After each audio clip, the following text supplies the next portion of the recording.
Sinusubukan pa rin ni Gun hulihin yung hari ng lawa. Oo. Araw-araw nga siya nakabang sa lawa. Isang linggo nang walang humpay.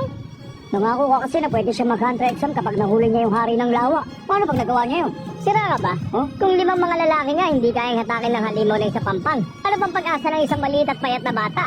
Ayaw lang siya payagin itong si Mito na mag-hunter exam kaya niya sinabi yun.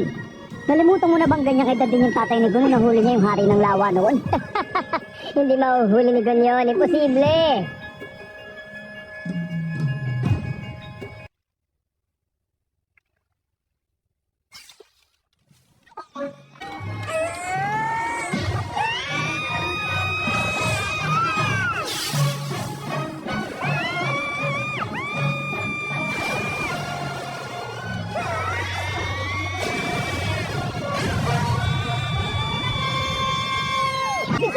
Tatay din ni Gun na nahuli niyang dati. Tunay na silang mag-ama.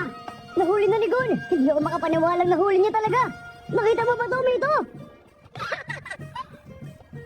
Mito, kita niyo po? Natupad po ang kondisyon yung hulihin ng hari ng lawa. Ibig sabihin ito, pwede na ako mag-hunter exam, hindi ba?